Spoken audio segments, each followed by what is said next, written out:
Balik lagi di channel YouTube gue. Apa kabar semuanya? Gue harap kalian semua tetap dalam keadaan sehat dan terus semangat. Sebelumnya gue pengen ngucapin selamat menunaikan ibadah puasa untuk semua teman-teman yang menjalankan puasa pada hari ini. Mudah-mudahan kalian semua diberikan kesehatan, kekuatan sampai di akhir Ramadan nanti. Nah, kali ini gue pengen cerita tentang kedahsyatan puasa.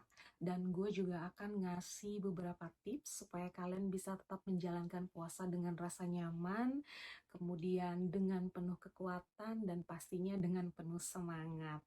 Oh ya, kalian tahu nggak kalau puasa itu sebenarnya adalah obat yang paling mujarab, khususnya untuk teman-teman yang masih merasakan penderitaan GERD maupun anxiety. Nah, kenapa sih puasa itu adalah obat yang mujarab? Puasa itu merupakan proses detoksifikasi yang paling baik dari proses detoksifikasi apapun gitu. Kenapa? Karena pada saat kita berpuasa itu di dalam tubuh kita sendiri terjadi proses yang disebut dengan proses autofagi. Apa sih sebenarnya proses autofagi itu? Proses autofagi itu atau proses kanibalisme tubuh atau kanibalisme sel adalah di mana sel-sel sehat kita itu memakan sel-sel kita yang sakit. Nah, disitulah proses detoksifikasi secara besar-besaran terjadi. Dan proses autofagi itu bisa berlangsung hanya pada saat tubuh kita itu dalam keadaan lapar, yaitu berpuasa. Itu kenapa disebut bahwa puasa merupakan proses detoksifikasi yang terbaik melebihi metode detoksifikasi apapun gitu. Jadi untuk teman-teman yang mungkin masih merasakan sensasi GERD, yang masih ngerasain anxiety, gak ada salahnya kalian untuk mencoba menjalankan ibadah puasa. Karena kebanyakan dari beberapa penelitian yang gue tahu, ketika orang-orang yang masih mengalami penderitaan GERD ataupun anxiety, pada saat mereka menjalankan ibadah puasa, justru sensasi yang mereka rasakan tidak begitu tajam. Gitu, dalam artian sensasi yang selama ini yang sehari-hari mereka hadapi justru akan mengalami penurunan gitu. Yang tadinya agak ngegas, jadinya lebih slow gitu kan, lebih woles gitu.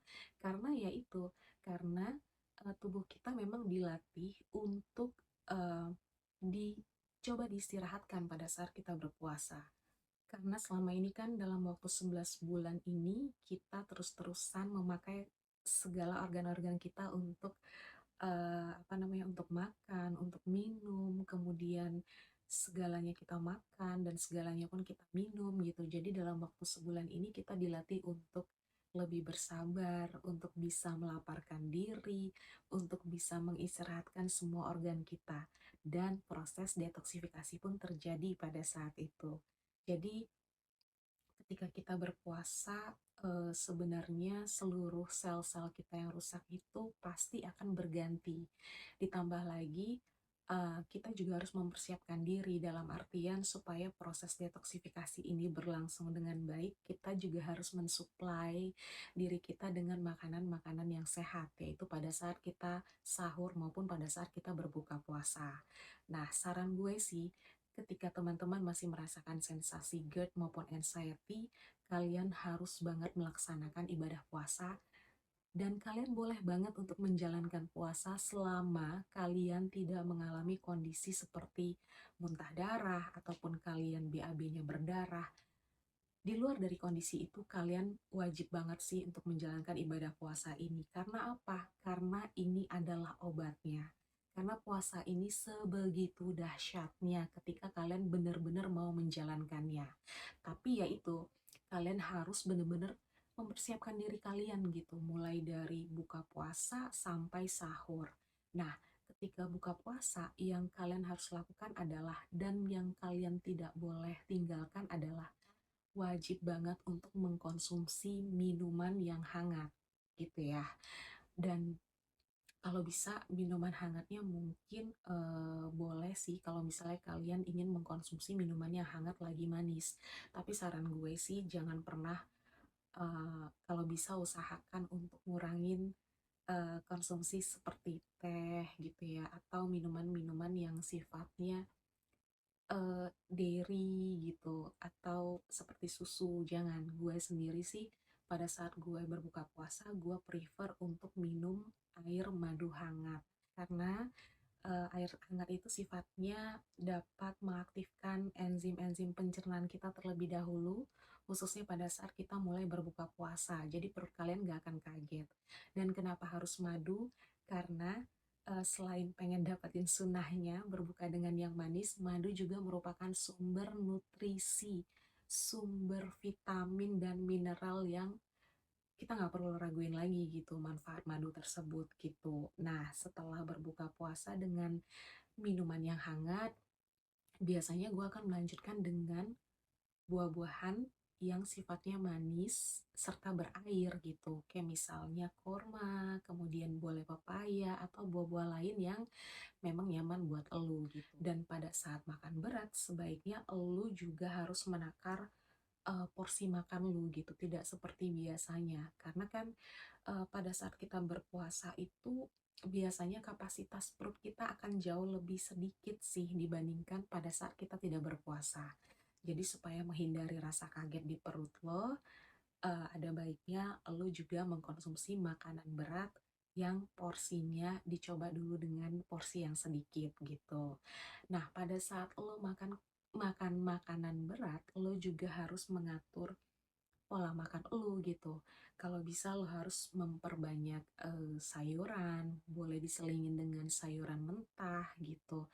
Dan kalau bisa nasinya boleh diganti dengan beras merah ataupun beras coklat. Dan pada saat berpuasa juga usahakan untuk lo bisa tetap memiliki pola tidur yang cukup karena pada saat kita berpuasa kan biasanya pola tidur kita itu akan kepotong dengan waktu sahur ataupun waktu tadarus ataupun waktu kegiatan-kegiatan lain yang biasanya akan kita kejar selama bulan Ramadan gitu. Nah, begitupun pada saat sahur, usahakan makan sahurnya dengan porsi yang secukupnya gitu, tidak berlebihan.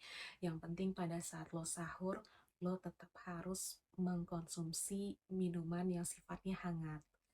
Minuman hangat ini banyak banget manfaatnya, lagi-lagi fungsinya adalah untuk mengaktifkan enzim elu ketika lo baru bangun sahur, kemudian untuk lebih melancarkan sistem pencernaan elu gitu. Pokoknya air hangat ini tuh banyak banget manfaatnya gitu. Dan pada saat makan sahur usahakan untuk tetap mengkonsumsi sayuran dalam jumlah yang lebih banyak ketimbang lauk ataupun nasi gitu ya. Nah, ketika lo sudah menjalankan sahur, ada baiknya sih saran gue untuk tidak langsung tidur gitu. Karena em, ketika lo tidur atau lo langsung tidur, otomatis nanti akan bisa menyebabkan terjadinya reflux atau berbaliknya asam ke arah kerongkongan gitu. Ada baiknya lo harus memberikan jeda waktu sekitar 1 atau 2 jam sambil menunggu waktu subuh, baru setelah itu lo bisa tidur. Dan selain itu gue tetap menyarankan untuk teman-teman walaupun kalian sedang berpuasa, kita tetap harus melakukan olahraga yang ringan semampunya kita. Ketika kita sedang berpuasa tapi kita bisa mensuplai diri kita dengan makanan yang sehat, makanan yang baik pada saat kita berbuka puasa ataupun pada saat kita sahur, maka tubuh kita akan semakin berasa lebih bugar gitu. Jadi tidak ada alasan untuk kita tidak berolahraga selama kita berpuasa. Kalian bisa kok melakukan olahraga apapun semampunya kalian, misalnya hanya dengan jalan kaki secara ringan sambil berjemur gitu. Pokoknya lakukan apapun lah yang bisa membuat tubuh kita tetap bergerak gitu. Jadi gak ada alasan selama puasa itu gak bergerak gitu ya. Nah, mungkin itu dulu tips dari gue. Pokoknya untuk teman-teman yang masih ngerasain berbagai sensasi GERD maupun anxiety, gak perlu takut ketika kalian harus menjalankan ibadah puasa, karena sesungguhnya puasa itu adalah obat. Percaya deh, ketika kalian tidak merasakan sensasi seperti yang gue sebutkan di awal tadi, kalian kan nggak apa-apa banget untuk melaksanakan ibadah puasa. Karena percaya deh, ketika kalian berpuasa, maka sensasi-sensasi yang kalian rasakan selama ini akan jauh lebih smooth atau lebih woles gitu. Jadi, sekali lagi selamat menjalankan ibadah puasa, tetap semangat, tetap percaya bahwa puasa ini adalah obat untuk kesembuhan kalian. Mudah-mudahan kita diberikan kelancaran sampai di akhir Ramadan nanti. Terima kasih, jangan lupa untuk subscribe, di-like, dan di-share ke teman-teman yang membutuhkan. Salam sehat!